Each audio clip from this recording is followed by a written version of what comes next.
آپ کا شکریہ، جی ٹی وی کا بھی میں شکریہ اس لیے ادا کرتا ہوں کہ اس موضوع پر شاید اس طرح سے کھل کے چینل پر بات نہیں ہوتی. اگر کوئی عالم دین کہیں کرتے بھی ہیں تو وہ اپنی گفتگو کرتے ہیں. پورا پروگرام میری نظر سے نہیں گزرا کہ انہوں نے مرتب کیا اور یوں علماء سے گفتگو کرائی ہو. جی تو جو اچھی بات ہو اس کی تحسین کرنی چاہیے. ٹھیک.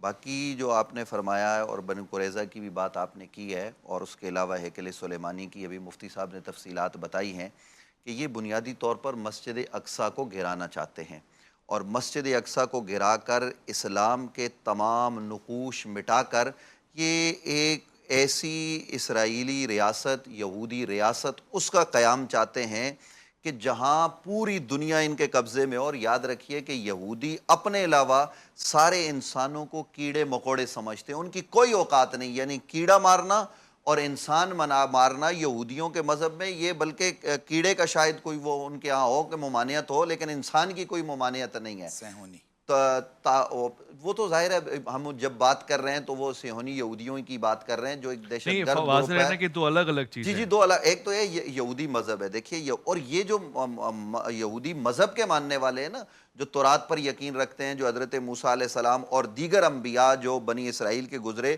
ان کی تعلیمات پر عمل پیرا ہیں، وہ قلیل تعداد میں ہیں. ان کی کوئی بہت بڑی تعداد نہیں ہے. یہ جو دہشت گرد اور جو انتہائی کبھی قسم کے عالم انسانیت کے لیے جو خطرناک ہے وہ یہ صہیونیزم ہے. اور یہ بنیادی طور پر آپ کے مصر سے لے کر یہ عراق تک، یہ پورے خطے کو وہ چاہتے ہیں کہ ایک ریاست ہو. یعنی وہ تو مدینہ منورہ کو بھی ختم کرنے کا منصوبہ بنا چکے ہیں، اور وہ تو کہتے ہیں کہ جناب یہ خیبر ہم حاصل کریں گے. اور میں یہاں ایک بات کرنا چاہتا ہوں کہ یہ یہودی میرے اور آپ کے نبی صلی اللہ علیہ وآلہ وسلم کو زہر دینے والے ہیں. انہوں نے حضور علیہ السلام کو زہر دیا ہے، اور نبی اکرم صلی اللہ علیہ وسلم نے، ہماری روایات میں یہ بات موجود ہے کہ نبی اکرم صلی اللہ علیہ وسلم نے اس زہر کے اثر کی بات کی ہے کہ اس کا اثر ہو رہا ہے، اور یہ نبی اکرم صلی اللہ علیہ وسلم کے فرامین ہیں. تو گویا یہ نبی علیہ السلام کو زہر دے کر نقصان پہنچانے والے، یعنی مسلمانوں کے نبی پر حملہ آور ہونے والے ہیں. تو یہ کس طریقے سے ہمارے خیر خواہ ہو سکتے ہیں؟ سوچنے اور سمجھنے کی بات یہ ہے کہ قریظہ کی بات آپ نے کی، وہاں انہوں نے جو کچھ کیا، وہاں مسلمانوں کو دھوکہ دیا. نبی علیہ السلام کے ساتھ جو معاہدہ ہوا اس معاہدے کو چاک کیا، پھاڑ دیا، کوئی معاہدہ نہیں ہے. اور وہ جو لشکر آئے تھے ان کا ساتھ دیا، مسلمانوں کو نقصان پہنچانے کے درپے ہوئے. نبی اکرم صلی اللہ علیہ وسلم اس قبیلے پر پہنچے اور ان کو پہنچ کر سزا دی گئی. ان کے مردوں کو قتل کیا گیا، ان کی ایک عورت تھی اس کو بھی جو ہے نا وہ ایک قتل کے بدلے میں قتل کیا گیا.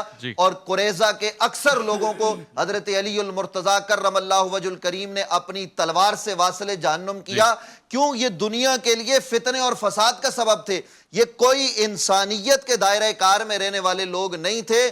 آج وہ بدلہ لینا چاہتے ہیں. پوری دنیا کے یہودیوں کو اکٹھا کیا گیا ہے، اکٹھا کر کے ان کو اس مقام پر جمع کیا گیا ہے. قرآن مجید فرقان حمید کہتا ہے یہ کبھی جو ہے نا وہ ایک جگہ جمع ہو کر ریاست کا قیام نہیں کر سکتے، یہ نظام نہیں بنا سکتے تا وقت یہ کہ غیر ان کی مدد نہ کریں، باقی قومیں ان کی مدد نہ کریں. تو اس وقت امریکہ اور یہ پوری دنیا ان کی مدد کر کے، ان کو آباد کر کے، ان کی آبادکاری کے ذریعے عالم اسلام کو ہی نہیں پوری انسانیت کو تباہی کے دہانے پر پہنچانے کے درپے ہیں. صرف بات اتنی کرنے کی ہے اویس ربانی صاحب کہ ہم جس ملک میں رہتے ہیں وہ اسلامی جو ہے نا وہ جمہوریہ پاکستان ہے، اسلام کے نام پر مارز وجود میں آیا ہے. اس وقت ہم کر رہے کیا ہیں؟ یہ سوچنے کی بات ہے کہ ہم کس سمت جا رہے ہیں. ہمارے حکمران اس وقت یہودیوں کے سہولت کار بنے ہوئے ہیں، عالم اسلام کے حکمران. میں چاہ رہا تھا کہ سوال کے جواب پہ آ جائیں اگر وہ میں عرض کر رہا ہوں. تابوت سکینہ تو دیکھیے وہ جو آپ نے فرمایا نا وہ تو تبرکات ہیں، اور وہ اس صندوق کا ذکر ہے، اور اس کے ذریعے وہ جنگوں میں آگے رکھتے تھے، فتح حاصل ہوتی تھی. اور آج وہ اسی کے متلاشی ہیں.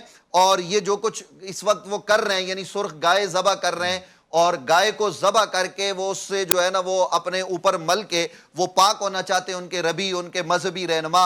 اور پھر وہ اس کے نتیجے میں جو فتنہ اور فساد زمین میں بپا کریں گے اس کی آپ تصور نہیں کر سکتے جو کچھ ان کی کتابوں میں ہے. اس وقت عالم اسلام کو چاہیے کہ کرنے کا کام یہ ہے کہ یہ مسلم حکمران جمع ہو کر ان کو شیٹ اپ کال دیں. اور جو اس وقت وہ غزہ میں کر رہے ہیں، جو اس وقت وہ جس طریقے سے آپ کو پتہ ہے اس پورے رمضان میں مسجد اقصی میں ایک نماز نہیں ہوئی ہے، اللہ ایک نماز اندر کے حصے میں نہیں ہوئی ہے، باہر نماز ہو رہی ہے، وہ مسلمانوں کو باہر دھکیل چکے ہیں، اور وہ لوگ تو وہاں شہید ہونے کے لیے تیار ہیں جو وہاں ہیں، وہ کہتے ہیں ہم آخری لمحے تک حفاظت کریں گے، آخری مسلمان تک لڑیں گے۔ وہ امت کا بہترین حصہ کٹ رہا ہے، میں آپ اور پورا عالم اسلام کیا کر رہا ہے، یہ سوالیہ نشان۔